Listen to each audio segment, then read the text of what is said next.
Welcome back to the Colorado Prep Show presented by Upswing. I'm the editor-in-chief of Colorado Prep's Dan Mormon, Doug Ottewell, the editor-in-chief of Mile High Sports Magazine, always with me. Doug, I thought coming into the season that saying it's a Broncos victory Monday, we'd be able to say it fairly regularly, but we're going on 11 weeks in a row that we get to roll in on a Monday and do our show. And if we were talking general sports, we could lead in with the Broncos, and it just makes everything feel so much better. Yes, everyone is in a better mood when the Broncos are good. It's a proven fact for those of us who have lived here our whole lives. That's right. And shout out to the Denver Broncos. Yesterday was, in fact, high school day where they got to honor the 7 state champions and a gold helmet winner, which we're going to get up to here in a minute. But you are the editor-in-chief of Mile High Sports Magazine. We were talking off air about Mile High Sports Magazine. We got to get some of those into our friends at Upswing because with either cover, Bruce Brown, Gabriel Landeskog, you can't go wrong, Doug. You had an excellent profile on returning Nugget Bruce Brown and his ambitions to become, of all things, a rancher. And we had you also had a fantastic interview with Gabriel Landeskog. I touched on some of the greatest high school football teams the state has ever seen. As we get closer into the winter break and competition is winding down, we're actually going to put a little bit of that content to a fun little competition. We'll have more details on that shortly, but the new issue of Mile High Sports Magazine starting tomorrow, maybe pick it up at Upswing. If you need one, go over to Rolling Smoke Barbecue. Our friends have some there. Or you can look at milehighsports.com to get to where we to figure out where else you can pick it up. As we start each show, we want to talk about what's on our upswing in the world of high school sports. I want to talk about your hat first. My hat. Oh, we got to talk about the gear because we got to talk about your shirt. Yeah. I mean, we want your gear. Yeah. The concept is give us free stuff, high schools. Yes. We're not above begging, but we definitely aren't above wearing them on the show, which is kind of the real point. Well, right. We support kids. We support sports programs. We have so many friends throughout the state. We have a friend of mine, Wes McKenzie, the boys basketball coach at Banning Lewis, will be coming on. Maybe Wes will be able to get me like a Banning Lewis polo. That black, red, and gold kind of color scheme they have is a good one. But the hat, this is courtesy of university baseball coach Casey Miller. I was up at the university basketball tournament, both boys and girls, and I bumped into Ryan Wehrman, the athletic director, because I walked onto campus and I saw someone wearing this hat, and I remembered it from state baseball in the spring. And so I told Ryan, hey, I need a Butch hat. It's the Bulldog is Butch. I need a Butch hat. Tell your baseball coach to get me a Butch hat. We kind of joked about it a little bit. I walked in the second day of the tournament, and Ryan looks at me and says, hey, I got something for you. I was like, oh, sweet. And he ran out of the gym, came back, got me the hat. It's comfortable. It looks fantastic. Just great feel, great everything. Saw Casey the next night, chatted with him a little bit, told him I was going to wear it on the show on Monday, which is today. So hopefully our guys tuning in, and hopefully I can't thank him enough. It's a fantastic hat, and I'll wear it more than just on the show. This is one you put into a regular rotation. Doug, it looks like we've got some Columbine lacrosse action on yours. That's right. You remember our friend Magnolia Burdick we featured in the high school issue of last year, on the verge of getting a 100th goal. Got it right after the magazine came out. This season, she should, in theory, hit 200, but she saw the show, said, hey, I got some gear for you. I know we're a ways away from spring sports, but this is courtesy of Magnolia and Columbine lacrosse. Well, we're both in spring sports action, university baseball and Columbine girls lacrosse. But that's right. And speaking of crossing kind of day. That's right. Speaking of going from season to season, when we go into what's on our upswing, Doug, it's a week like this that reminds me that high school sports year is always like a relay race. Once you pass the baton, everything's off to a full sprint. There is no easing into the next go around. Winter sports have picked up the baton, and we're off and moving. I've seen a little bit of basketball, and I'm excited to see some good hockey this weekend. Defending state champion, 4A state champion, Steamboat Springs. They're just down the road from me at Ed Robson Arena. They'll be taking on Cheyenne Mountain in what our friend Chris Roberts, he either likes to call it the Plains versus Peak Challenge, something to that effect. 3 days of hockey, all at CC, the same ice that the Tigers play on. You don't get that kind of action at Magnus with DU, at least not until the state championship. But a lot of good regular season hockey coming up on the weekend. Doug, what's on your upswing? Well, I caught an article by our good friend Kyle Newman this weekend, and it reminded me what a cool award the gold helmet winner is every year. And you mentioned it, the Broncos honored him at halftime. But so my upswing goes to Northfield linebacker Ilian Olivia, latest winner of the prestigious Denver Post Gold Helmet Award. Not only is Olivia a deserving winner, he's got the 5+ something GPA. He's a tutor for his own school. He's headed to Air Force Academy. I mean, he's one of these kids you're just like, geez, what was I doing when I was in high school? I mean, this kid's doing all this stuff, and I was, learning how to walk and chew gum, maybe at best. So he's an impressive young man. But also, he was the first gold helmet winner from the DPS since Marcus Houston won it in 1999. I thought that was pretty interesting. And so, it's an upswing and a shout out to not only the young man, but also to Northfield High School for facilitating what he's become, and also putting together a nice year on the football field. So full disclosure, the gold helmet, which has been a Denver Post award, I think dating back to the 1950s. It's kind of broken off. It's still the Denver Post is still the hub for obviously that story and the entire process. But the hub is kind of splintered off into the Gold Helmet Foundation, which is its own 501c3 nonprofit. There's now a board, there's a voting committee, and I'm a part of both. Elian was definitely on my ballot. I'm not going to disclose my full thing, even though I didn't look to see if Kyle threw us all under the bus in terms of how we voted and where everyone stood. He might have, but tonight I'll be attending the Gold Helmet Winter Banquet up in Denver, and I was going to tease it later in the show, but my genuine hope is that for next week's show, because we will be getting into winter break time and holiday season, I'm hoping to snag Elian for an interview and just make that next week's show. So that's my goal for tonight. We're going to go up. We're going to hang out with some former gold helmet winners and the whole deal, and it's going to be great. But that's a great upswing. Congratulations to Ilian Olivia, and I'm anxious to see what he has to say tonight. Speaking of just outstanding athletes, Doug, in order to become an outstanding athlete, sometimes it costs a lot of money. But our friends at Upswing tend to take care of that a little bit. Upswing removes the cost barriers so young athletes can have access to world-class training and recovery. Recovery is where young athletes learn to listen to their bodies and prepare for the next challenge. In the case that we're in, your challenge could be going from the football field to the basketball court, or the football field to the wrestling mat. We are full in on winter sports, and that recovery will help young athletes get from season to season. And of course, you got to get yourself trained. I mean, it's just part of the deal. Upswing gives young athletes a chance to train like champions while building discipline, confidence, and resilience. The Upswing gym and facility is located at 7460 South University Boulevard in Centennial, and you can learn more at upswingfoundation.org. And with that, we bring in our guy, Jermaine Stafford, sitting right in the middle of the turf at Upswing. Oh, and look at gear. Look at the gear. Speaking of classy attire, I mean, double nickels. We said the word gear, and you were not wearing that off screen before we dove into the show. Yeah, that was a total surprise for our audience. Don't tattletale there, Dan. Yeah. we're not gonna tattletale. We're celebrating all the gear. That looks to be 55, which would be Jackson Roper, I believe, a member of the CHSAA first team All-State team that was just released a little bit ago. Genuine a brick wall of an offensive lineman.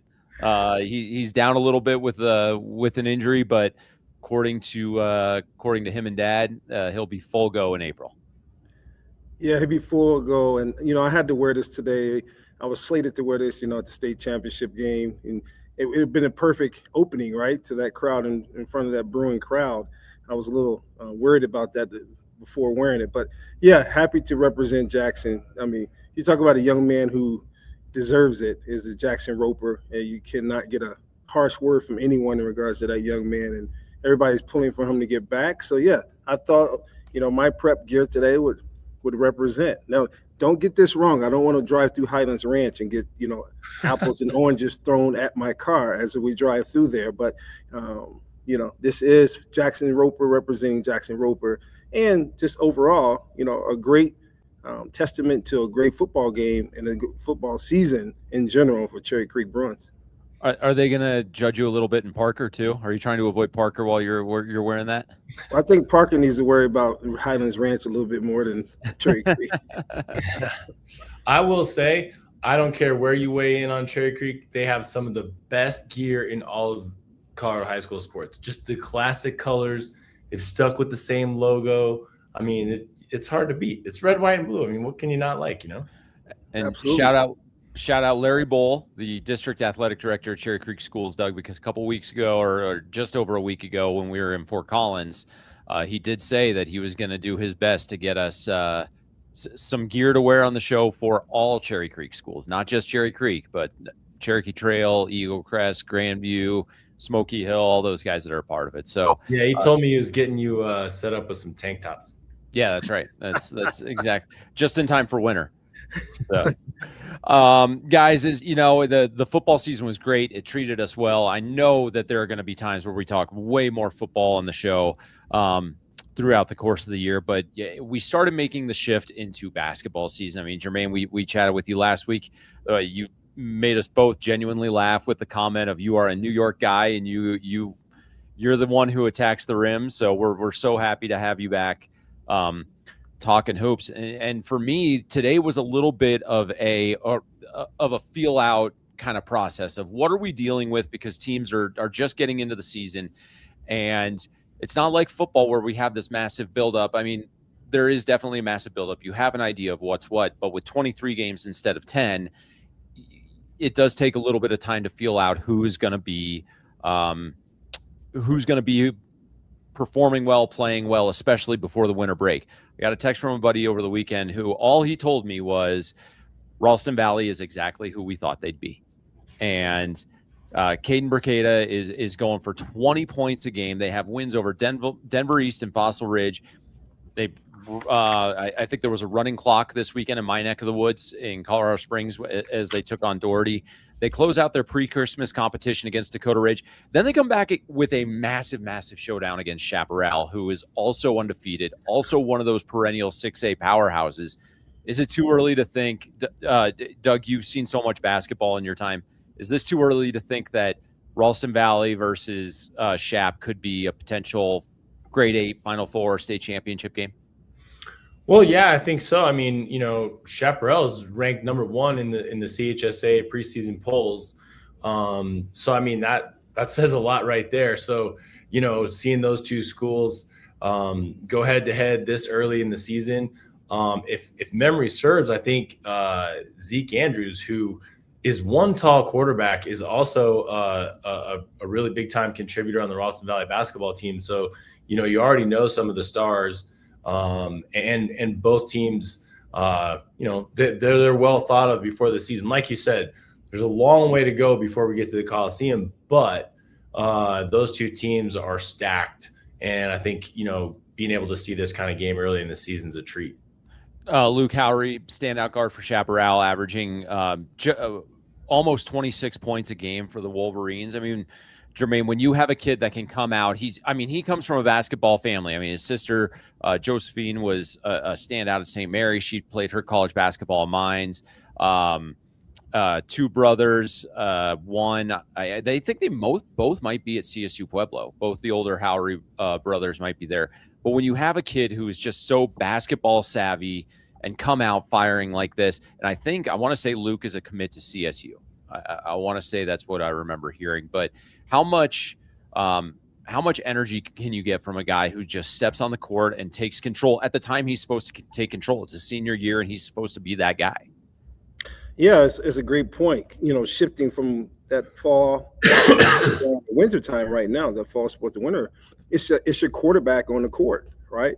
He is the type of quarterback. When you talk about having that 23 games and playing at a longer period of time, you need someone like that on the court. That's your general, right? He is your general. He's going to come in and you be consistent. Coaches know when they have players like that on that hardwood that can make the different type of decisions that you need to navigate those long seasons, right? It's not one game. It's not one big pass.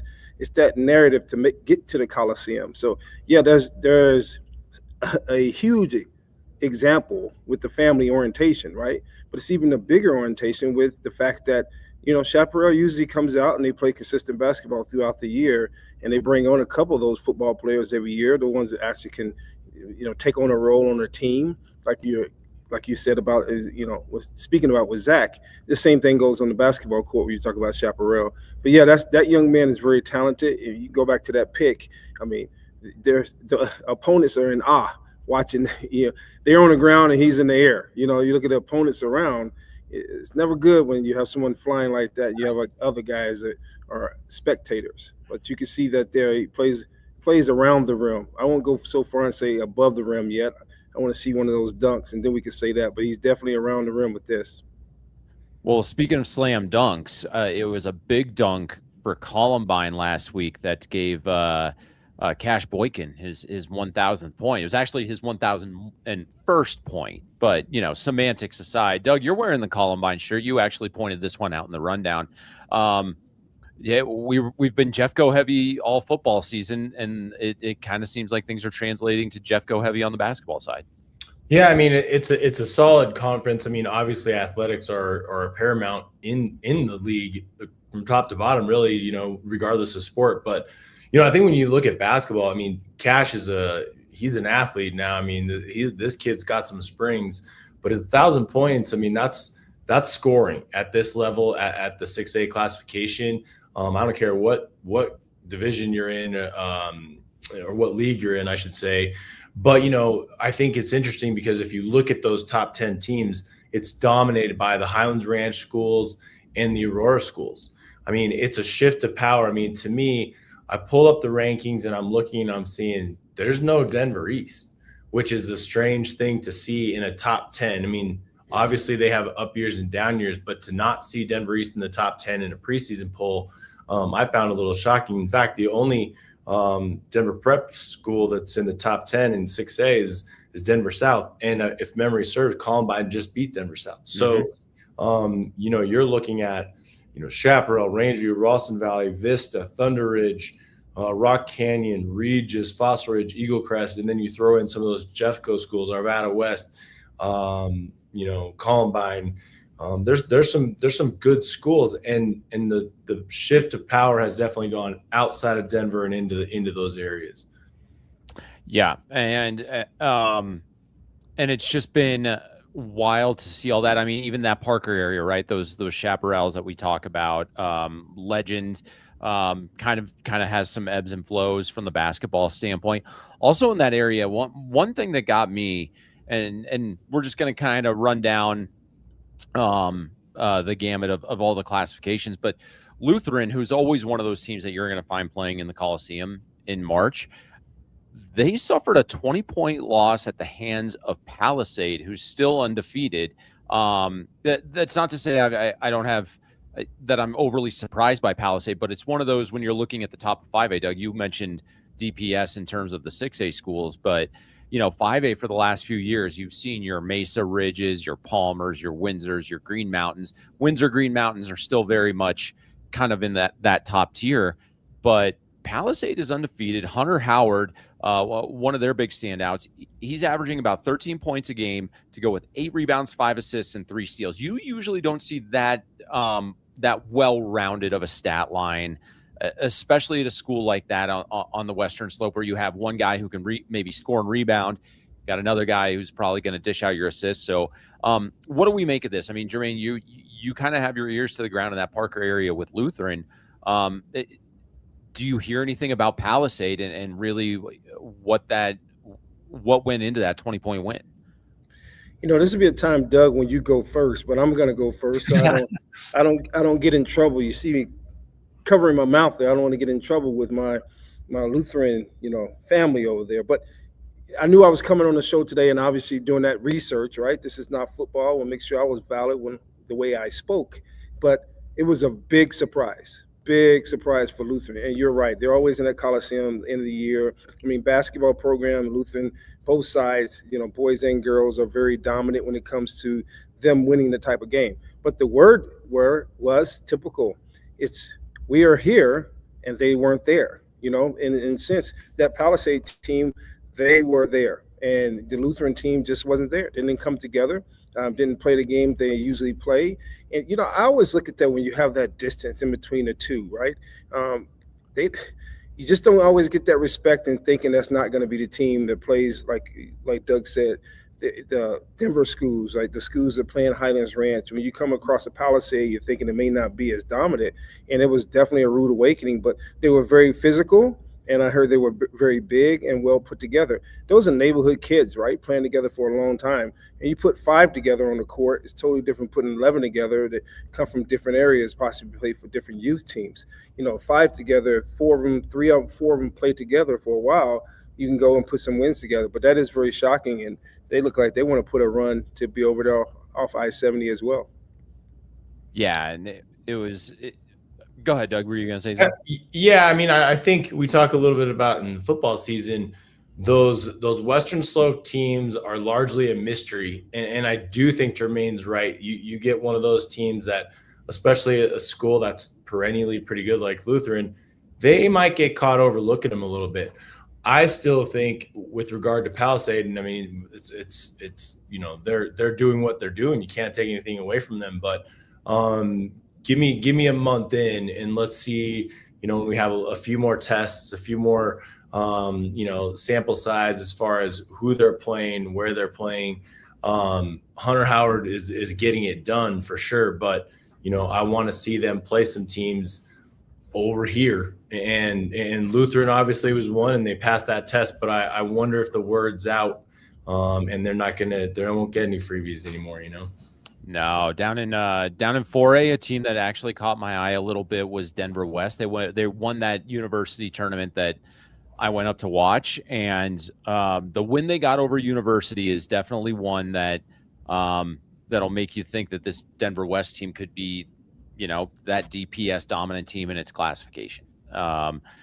University has 3 players averaging more than 12 points a game, and they just had no answer for the Cowboys. It was an 11-point win, and it was just one of those games where fast shoot, very quick paced, even if the scoring output might seem a little low for that kind of deal. So that's a team I want to keep my eye on.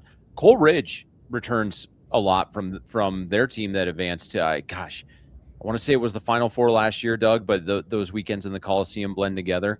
And then Kent Denver, obviously, Caleb Fay. I mean, what do we need to say about the defending 4A boys champions? We talked about him as a football player, Jermaine, and when you get to this time of year, how much if you're Todd Shays, the head coach of Kent Denver, are you happy that Caleb went through a full season of football and is just really, calloused over from a competing standpoint? Yeah, you want those guys, right? I mean, you spoke of a couple teams. As soon as you said those as basketball teams, I'm looking down and going, wow, they have some great football players. I'm sure some of those guys are playing power forward. As my coach always said it, he gets 5 fouls as well, right? Bring him over. We'll take the 5 fouls he can give at power forward and center. So, yeah, he's definitely elated that he come out healthy and ready to go. Competition is needed when you talk about basketball. Irons sharpen irons, but you know what? Rust spreads faster, right? And it's just being quite honest. So you want great people on your team is going to create and preserve that iron on that team. And when you have 2-3 sport athletes, it happens, right? We've seen it all fall with the young lady out there in Legend, with softball and flag football. I mean, you bring in those type of athletes and it picks up that pedigree, and the rest of the team gets excited about that, right? That they have this dual sport athlete now playing with them. So the better they are, the better they can make everyone else around them. Well, and I'm interested to see Kent play. I mean, Caleb Fay, just from memory of watching him play in last year's state tournament, I mean, just physically one of the most dominant players that I've ever seen in a semifinal in a championship. He just gets every board. He's putting everything back. I mean, he's the definition of junk, garbage points, because there's just no one else that gets the ball when you're down there. I mean, he's just that strong. I'm interested to see Kent play without Lloyd. I believe he graduated. Am I correct in that, Dan? Yeah, Elvis Lloyd, former Denver Broncos receiver Brandon Lloyd. Because he gave them an element of speed. I mean, they ran. He's a super athletic wing player that got out and pushed the pace all the time. So they've got some slack to pick up there. But obviously, when you got a kid like Caleb, you know, they're going to win a lot of games just because there's not many people that can compete with his physicality. Yeah, we're gonna gloss over 3A a little bit because we're gonna have Wes McKenzie on here in just a few minutes. Byers, guys, Byers is actually one of those teams that surprised me with the way that they've jumped out to 2A. They've won their last 3 games by an average of 23 points. Doug, I mean, when you tell me Keegan Malott is playing football for Lyman, I automatically think that Lyman is going to be your top team in 2A because you want to talk about junk points. That's a kid that can probably just throw guys around in the post and get some easy baskets. So I'm curious to see what Dirk Peterson and Lyman has later, but Byers looks to be one of those top teams in 2A, at least for right now. The big news out of 2A, I can't remember if we touched on this at all last week. The last week has just been such a massive blur, but the 2A state tournament moved from Loveland's Blue Arena to Moby at Colorado State. College campuses, is that I mean, we've seen we saw state football at a college campus. Is this the best place for these kids to play? Absolutely. Think about it. You give them the reality of what they chase every day, going in, cutting that light switch off every night when they're getting home at 9 o'clock. When student athletes give a live perspective of somewhere where they want to end up and become, yeah, it's a great opportunity. Don't get me wrong. Coliseum, places like that, playing in Mile High was, possibly be great. You're looking above, but those are steps, past that journey where you are now. Versus you're stepping into a college campus, you're playing on that campus. People can be there. Kids that that go to that school are going to step out. It is a great opportunity. I think most states should look at that as an opportunity for networking, building networking, as well as economically. It would make sense, right, for a school. A high school association would partner up with local colleges to make things happen. I mean, Dan, you go to CSU Pueblo for those football games. How big is that for CSU Pueblo? How big is that for the city of Pueblo? And, the economic aspect, a couple street, blocks down the street, those businesses receiving, that wealth coming into the area. So, yeah, it's a big opportunity for them, and it can be returned with the it could be returned with the fellowship and community service of the student athletes of those schools as well. So, yeah, I think it's a great opportunity. All right. And then in 1A, Nucla and DeBeck are out to hot starts. I want to keep my eye out on DeBeck a little bit this year. They've got Brooke Largent, who's averaging about 20 points a game for the Dragons. It's just funny to think back a few years ago when they had Brennan Rigsby on that team. I was down. It just took a random long weekend down in Phoenix to play some golf, and my buddy and I went to an Arizona State basketball game, and there was Brennan Rigsby playing for Oregon. And it's just like it's one of those small things that you forget that you're like, oh, that kid was in DeBeck, which you blink and you miss that town when you're driving west on I-70. Great town, though, right? I mean, great. Town. I mean, it's amazing town with athletes. I mean, that town has some of the best athletes you've come across. You didn't even know it. You think about the high jumper, almost a 7-foot high jumper that came out of Scotty Vines. Yeah, Scotty Vines. I mean, if you look at those kids that come out of that area, once again, Western Slope. I mean, they're sitting beside some excellence on that Western Slope with those schools. So DeBeck is a great program. Neighborhood schools, kids being taught by the same individuals. It is a holistic fellowship in those areas when these young men and women get an opportunity to learn from the same adults over and over. And you throw out the politics of transferring schools and who's going here and what schools has this and not, who's recruiting, who's not recruiting. So yeah, that DeBeck is a great area. Yeah. I'm going to make a quick audible, guys, and we're going to get to girls basketball after we get to our guest, just because I know he's got some obligations. He told me he was teaching today, so, finding the time to come on. But we're going to take a quick break, and right on the other side, Jermaine, please stick with us if you want to stick with us. Doug, I know you also have to run in a little bit as well, so we want to try and get this done. We'll be right back with Banning Lewis head coach, boys basketball coach, Wes McKenzie, right after this.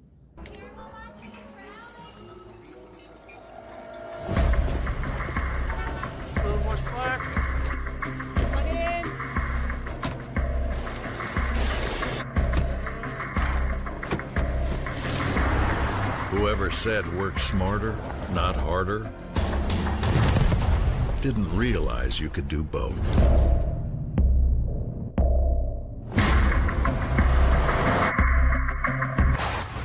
The Benefits Broker team of agents has over 100 years in employee benefits and individual health care needs and is your 24/7 resource for a variety of essential benefits-related information. Clients have enjoyed the ability to connect in person or by phone, while others enjoy the convenience of their online service where they can review the status of their claims, obtain summaries, and download forms including claim forms.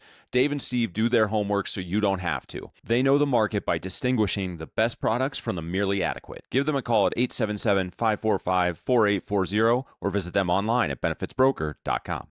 Yo, these KDs are fire. KD, you work here? Whatever, kid. Take notes. Every shoe for every athlete, only at Dick's. So what I loved about this today is, and this is the formula that we're going to go with. Welcome back into the Colorado Prep Show. I'm Dan Mormon. That's Doug Ottewell, Jermaine Stafford. The other guy is our the Banning Lewis boys basketball coach, Wes McKenzie. And Wes, when I first texted you about coming on, you gave me about the lamest answer I can think of an adult man to give, and that's, I have to teach today. And some of us have real jobs, Dan. You know, we have responsibilities out here. So, it's about the kids first, right? That's exactly right. Except the way I was able to get you on here was I shamed you and said, man, the football coaches never bothered to stay in their classes. They duck out in the hallways and they jump on with us right away. And here you are. You did. You pressured me into it. And I'm pumped to be with you guys, man. Man, you're off to a 5-0 start to the season. That includes a weird early league win over Buena Vista. I mean, we're going to have to talk. I don't know if it was Adam Bright or Scott Kreitz over at BV who built that schedule, but is a league game that early? How does that help you as a smaller school in the 3A level? Yeah, well, as you know, Tri-Peaks can be brutal. So typically we can shake off some rust and we don't have to see those teams until end of January. They have some different schedule things with Lamar La Junta coming to the Front Range that move their schedule around. I think they have a ball arena game with Rye. So anyway, it was they needed to move off of it. So the only opening was early on. So yeah, a little bit different for us having to play a league opponent. And every year, BV is just physical and scrappy, and it's always a dogfight with them. It seems like so. We were definitely prepared and trying to be ready to go and not letting our guys settle in after a couple of early wins. We really had to be on our heels a little bit and ready to compete on Saturday against a good BV team. Well, it never hurts to have a guy like Matthew LeBron on the floor. Oh yeah. I mean, I can't complain about talent or returning a league player of the year, a kid like Matthew LeBron. I've never coached a kid that I felt like I'm never out of a game. We're never out of a game. I've seen him many times where it seems out of reach and he can kind of flip a switch and take over. And he's just a special player. So yeah, I have no complaints in that department as far as the talent that we returned and a special kid like Matthew. I would think that you have to be good at basketball if your last name is LeBron. But yeah. He's living up to the hype. Coach, talk a little bit about the growth of your program. Since 22, 23, you guys are a 500 kind of ball club. I've been doing Mile High Sports for a long time, and Banning Lewis is not a name that typically pops up when we're talking about the best programs, but here you are. What's kind of happened? What's transformed and made your team so formidable? Well, yeah, I appreciate that question. We're really proud of what we've built. We've been the only coaching staff at this school.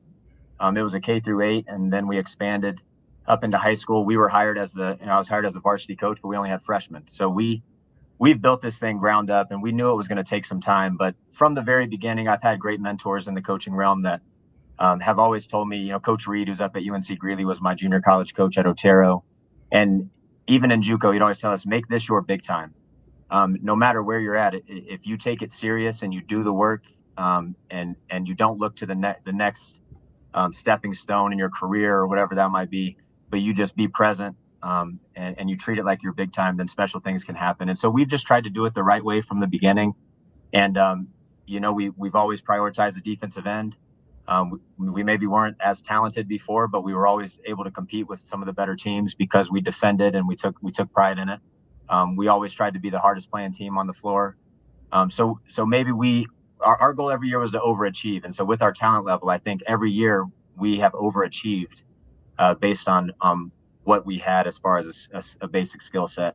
And now you couple that with some skill development, some guys that have been around for a minute with us, and some good middle school programs, and the development that just takes time when you're building a high school program. And I think now it's coupled with, we still are intent on the defensive end, and we still play harder than anybody. And now we've got a little bit of talent, and I think that is why you've seen the success that we've had the last couple of years. Yeah, Coach, you use a key word, development. Being a basketball player in high school, especially coming off a football field, I had a great coach who always believed in, we're going to learn how to develop away from the court, right? And he would bring in these meathead football players and play with these skillful basketball guys and do things away from the court. Can you talk about during that development stage, what did you do with the young players? Speak about the freshmen versus the skilled guys once they grew up and other guys coming in. What do you guys do special to create that development? Well, I think it's definitely important to have multi-sport athletes. I was a multi-sport athlete. I played football for 3 years, or all 4 years of high school. I ran track. I played boys volleyball for a year, and obviously basketball. So I think that's very important. So we encourage our guys, especially at a smaller school. We need guys competing in other ways. And I think the physicality that they get from football, the fast twitch stuff that they get sprinting, or whether they're doing jumps, we've got a great track program as well. So we just really encourage that from a young age. We're a 6 through 12 building, so we have middle schoolers in our building as well. So we have a lot of kind of vertical alignment with our middle school programs as well. They're using the same terminology. We're kind of helping them manage their off-season stuff, taking the weight room serious. So I think getting them exposed to different types of competition, different sports, and then prioritizing the weight room has helped physically, our athletes develop. And it takes a village, man. Like I said, we've got a great football program, great track program, and we've done a great job of sharing athletes and looking out for the best interest of each individual athlete, and helping any way that we can individually. But I think that's been very important. And you go through all this work to get them playing a certain way, and next year you guys get a major curveball because this is the last year with no shot clock in Colorado high school basketball. How much of that is on your mind just from what you have to do with these kids moving forward? And has that affected the way that you're approaching, whether it's your overall game plan or your strategies this year? Yeah, that's obviously the elephant in the room. I've been on my facilities guys to get those things up, because as soon as season's over, we're gonna be prepping that. But no, our style of play is we want to play fast. We want to pressure. We want a lot of possessions. So I think the shot clock does kind of play into our style a little bit. I've always voted in favor for it. The 100 surveys they've done the last 5 years on it. I think it can separate teams. I think it can separate coaches that know how to manage late clock situations. I think us being a defensive minded team, we can say, hey, sit down and guard for 35 seconds, and we don't have to deal with as much of some of the teams that try to counter our style by slowing it down so much and limiting possessions and kind of making it more of a grind. So I think it plays into our style just fine, but to be determined, right? You never know until you know. So we'll see how it goes. But I like to think that we'll be able to find ways to use it to our advantage, and I'm definitely going to do my best to be prepared to put our kids in the best position to succeed. Man, it's something I haven't even been thinking about, and then I go up to the university tournament, and those boxes are sitting right up there. Yeah. And it's just, it's coming quick.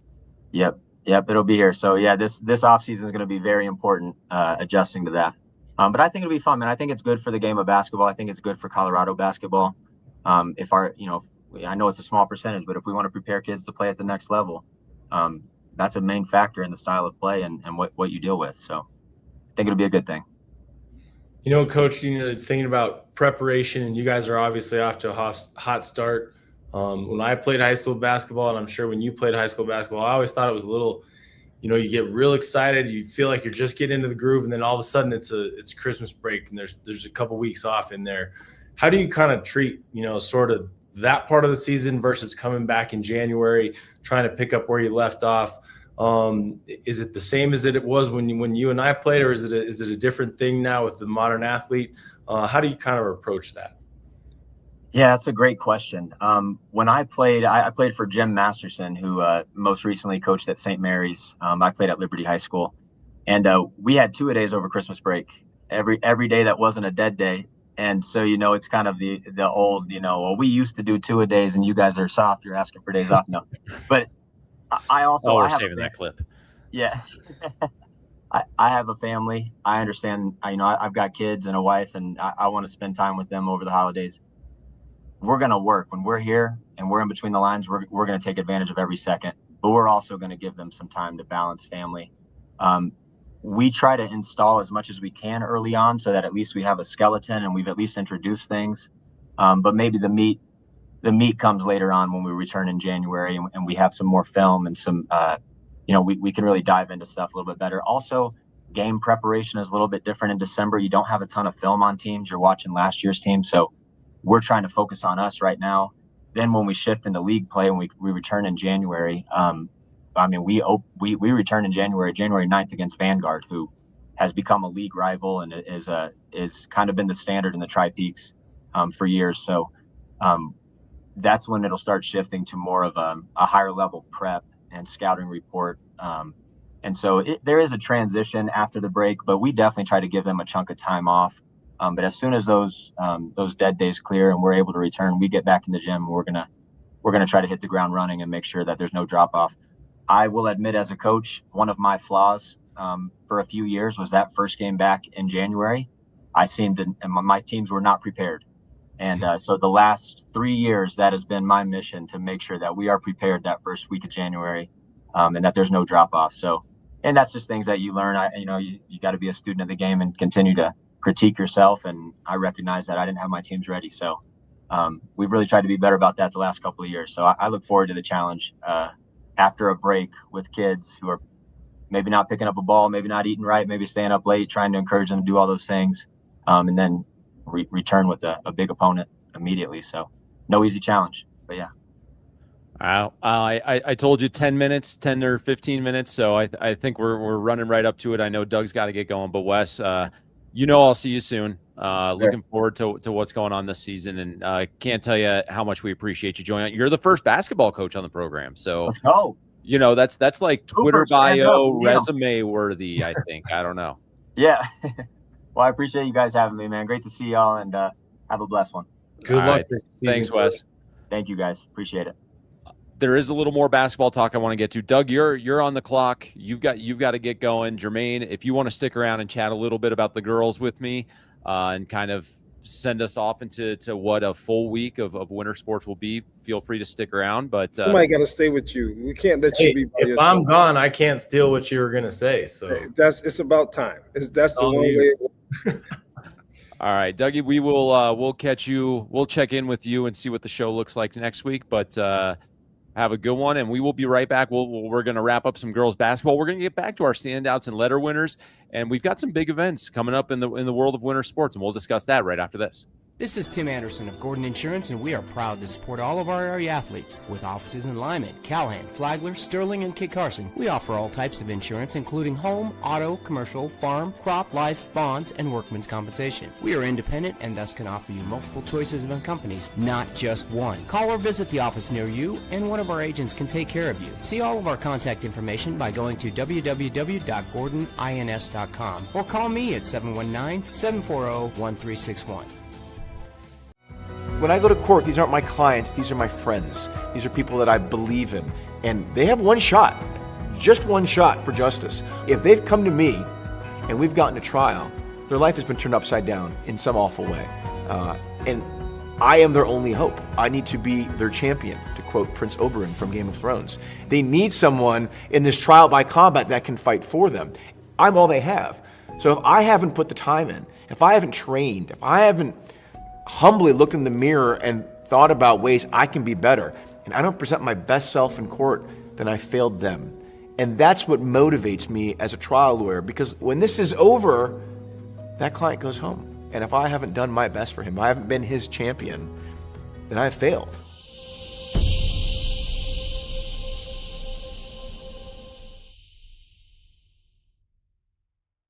Welcome back into the Colorado Prep Show presented by Upswing. Live from Upswing, it's Jermaine Stafford. Still looking, I mean, the Cherry Creek uniform just looks solid, man. It really does. Well, winners no winning, right? Yeah, the result doesn't matter as long as you look good. Yeah, you have to look good. I mean, you definitely have to look good. But I come from that whole Mike Tyson background where it comes to, it doesn't matter what you look like, just go out there with the towel and wear all black and go win, right? That's the only thing people remember. But it is some great colors. I tell you what, for this country, I'm American, so it looks good. That's right. God, you told us last week Haitian descent. Yes, I am Haitian. Yeah, because I think we said something. Oh, we were texting about you coming up to the games in Fort Collins, and I told you to dress warm, and that was your reply, man. I'm Haitian. I'm Haitian. There's no such thing as dressing warm in the weather like that. I could dress warm and be the snowman with big suits, so I'm still going to be cold. Still going to be cold. We are in the midst or not. We're now in the thick of winter sports season, and we got through kind of our brief overview of boys basketball. Thanks to Wes McKenzie, boys basketball coach at Banning Lewis. Good dude, runs a good program. Always a fun team to watch play if you get the chance. But I want to make a quick shift to the girls because there are just some quick notes that we can't gloss over. It'd be malpractice if we glossed over. And we got to start with Riverdale Ridge, a team that a lot of people thought would win the 6A state championship last year. They're off to a 6-0 start, Jermaine, and one of those wins was over that Grandview team that has just been so dominant for so long. Brianna Crittenden is averaging 26.5 points per game. I mean, are we seeing the star being born at least in the early stage of this season? And that's what matters. I mean, I think we are, because it matters where they start and how they start, and when they are a star. Stars aren't created throughout the season. It's not like what Coach was just speaking about, his team, shaking off rust. Ballers ball, right? And they're ready for that tip-off to happen. So a fast start means they're ready to play this season. Obviously injuries come into effect and attrition comes into effect, but I'm sure her coaches over there know how to handle that. And she's averaging 26 points. There's not a lot of long games going on, I'm sure, right? And you're getting victories against Grandview. And I mean, that's the name itself, right? Then when you're playing against Grandview and you're getting big victories like that. But yeah, hot start. I'm excited to watch her. I mean, obviously you knew this from football. I'm a fan of Riverdale Ridge, right? And I thought, with the Presswoods, the young men that train here, I'm a fan of that school. So I'm excited to see see her play live. I will be watching her out throughout the season. Yeah, when that girl was a freshman, you had to double take because her size. I mean, she was always tall even for a freshman, and her game was so polished at 15 years old. It was insane to see, and so to watch her growth over the last few years has been a lot of fun. I remember sitting at the Coliseum. It might have been last year. I want to say they lost to this Grandview team. This is where, when you go from year to year and you've been doing this as long as I have, all these things blend together. But the Brianna Crittenden, I want to say Sienna Betts matchup was an early morning game. And Matt Schubert and I from the Denver Post, I remember us looking at the schedule thinking, why would you do this? Why would this not be, one of your prime time, let the crowd come in. That would have been such an awesome girls matchup to see. That's one you got to get as many people into that Coliseum as you can. But I'm really anxious to see how Riverdale Ridge and Brianna Crittenden develop this season. I mean, Cherokee Trail and Broomfield are also teams that are also off to good starts. Cherokee Trail, if they take the early lead in that Centennial League race, I mean, Cherry Creek is always a team you have to worry about. Of course, there's Grandview. Eagle Crest is looking a little good. That's a program that's also been developing. So I'm really curious to see how that goes. If we're looking at the 5A, 4A realm, two teams that I'm looking at right now, one is University, the defending 4A champion. I mean, they looked so good in their tournament over the season. Maddie McNair is averaging almost 15 points a game, 6.7 rebounds. She's playing incredibly well. The Bulldogs themselves are playing incredibly well. Weren't really challenged throughout the bulk of that tournament, Jermaine, but coming away with it is obviously something you want to see if you're trying to defend your 4A state championship. They have a tough one. I believe it's tomorrow against Peak to Peak. That was a team who played really, really well last year. So I want to see how that plays out for University. And then the other one, and I talked about this volleyball team a lot in the fall, but Montrose with their 2 stars, Maggie Legg and Lily Nelson. When you add in Macy Oberg, who I believe is just a junior, I mean, the Red Hawks have been really, really good defensively. They're off to a 6-0 start, and that's a team. We talked about a little bit about that Palisade dynamic on the Western Slope, but these girls are battle tested, and they're coming off a volleyball run to the Coliseum. When we talk about multi-sport athletes, that matters. Yeah, it does matter. And here we go, hitting that Western Slope again. And, I have some history with that Montrose team. A buddy of mine was the head coach for years there. And I sat courtside watching them about 5-6 years ago. I remember watching that. Coach Eric Sanchez was a coach there. And that team was on fire. Now, I didn't realize that was the Red Hawks, right? Because obviously you remember some years back, they had that controversy and changed their mascot name, right? That was a mandate for all Colorado teams, and I would say most have followed through. And most have, right? It was right around that time of the Cleveland and all that was going on in the major professional sports. But watching those young ladies, it was true to fold that the dual sport, neighborhood, small town, agenda was in place, and they were playing these different sports, and they had coaches. The adults were controlling the narrative, right? As we just heard from Coach, and he spoke about, he loves to see his players play different sports and multiple sports. So when you have the adults making those decisions and influencing that and bringing in that inspiration, inspiration to do such, right? They're inspiring these young people to do that, and that's what the winning factor is. Think about the 2 sports, volleyball, basketball. You usually say if someone's tall, you're going to play either one. If someone's quick, right, they could play both guard, and they could be that DS, right, on the volleyball court. So it's very it's not shocking, but it's not shocking, but it's surprising to see such a impact so early with these young ladies playing in both sports. Well, and if you think about volleyball, jumping up and going for a kill, you're trying to hit the ball at the highest point of attack. That's rebounding to a tee. Absolutely. Absolutely. So Maggie Legg will probably put together some really solid rebounding numbers. I know Lily Nelson is good defensively.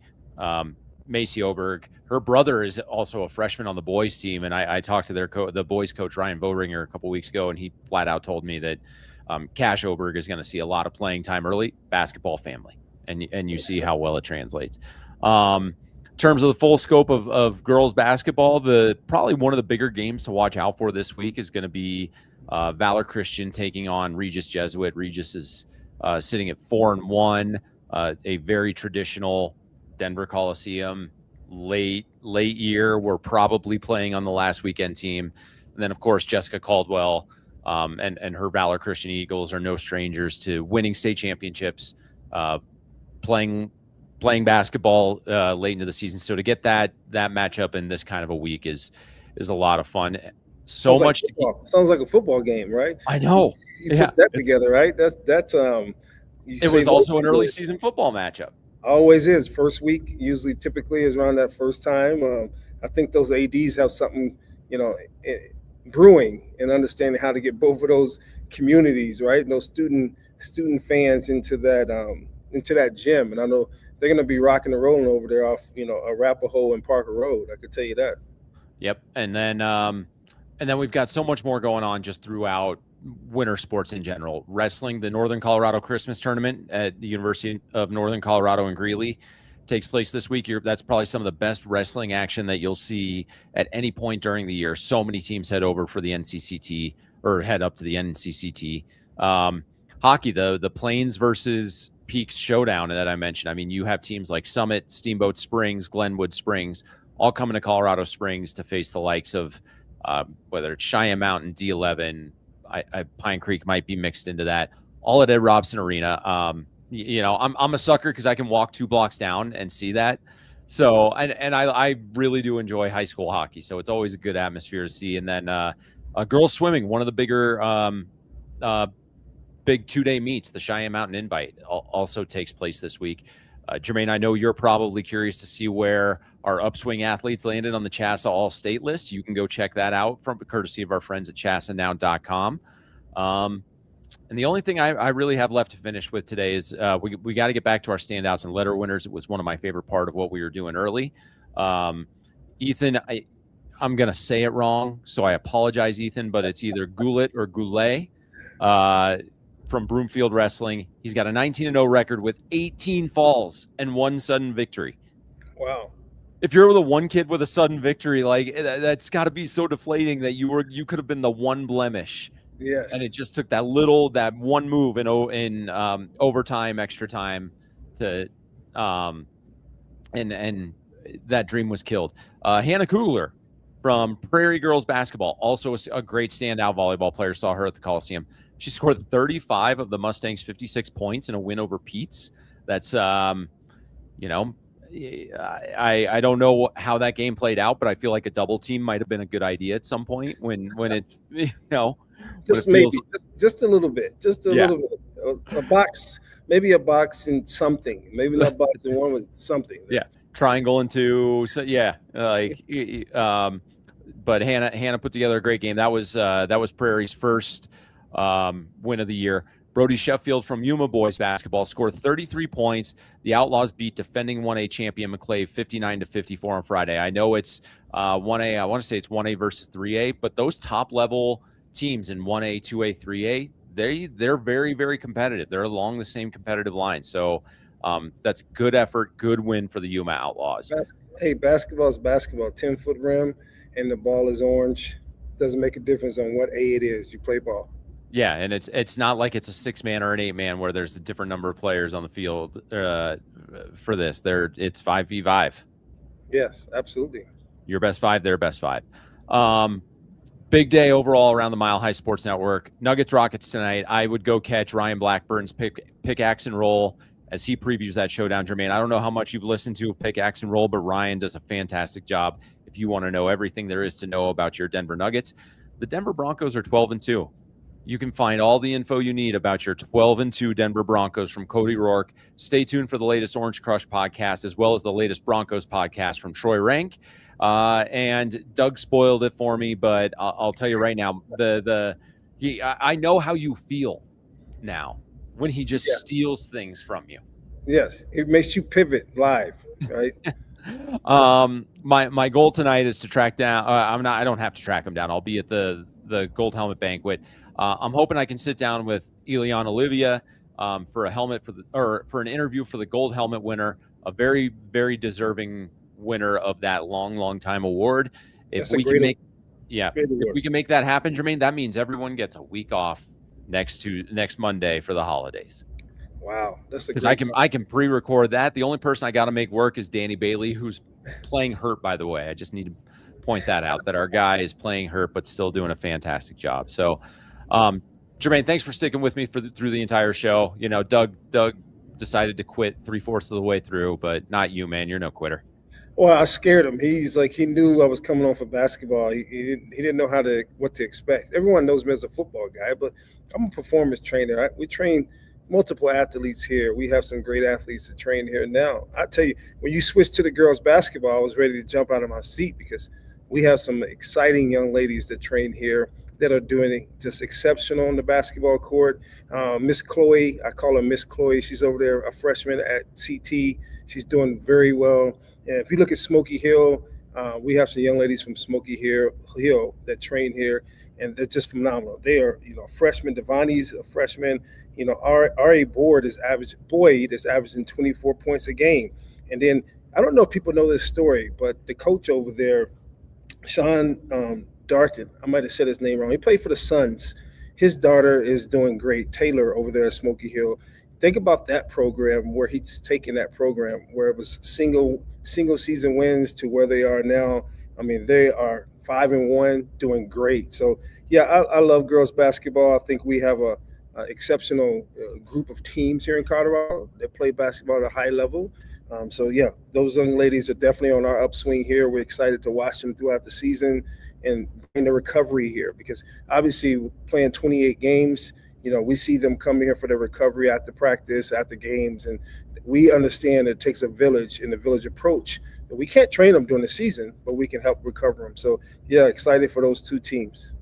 I always ask you about what you're excited about with Upswing. What I'm excited about is it's going to elevate the level of basketball in the state of Colorado. Absolutely. It has All to. right. And the shot clock as well. Shot clock as well. The shot. Oh, we may do a secondary roundtable discussion on all things high school athletics administrative policy. We can bring Kyle Newman back for transfer talk. I can go round for round in the shot clock. I'm accepting that it's coming, but I don't think it's been needed. And hasn't been needed, right? You say hasn't been needed? I don't think it's needed. Yeah. I think you're trying to help 1% of the teams in the state. Yeah. So I could see both sides of it. I seen a video this weekend where the shot clock, the team was wrapped around each other, and they were just passing the ball back and forth. And the other team was just backwards. They didn't even want to get involved. And for the respect of the game, I'm not going to go as far as say Nate Smith, would be disrespected, but just the respect of the game and the hard work and the coaching, those are things I think where the shot clock is beneficial, right? If it's about winning games, the ball plays the ball. Yeah, and the only thing I'll say to that is that coach is failing those kids. That's not the goal. That's not the goal of that game. So, absolutely. Different conversation for a different time. Jermaine, enjoy the rest of your Monday. I'll be in touch with what next week looks like, but don't worry, we'll be sitting right back here real soon. Definitely. I'll see you soon. Thank you, Dan. All right. Thanks to Danny Bailey. Thanks to Doug Ottewell. We'll catch you guys later.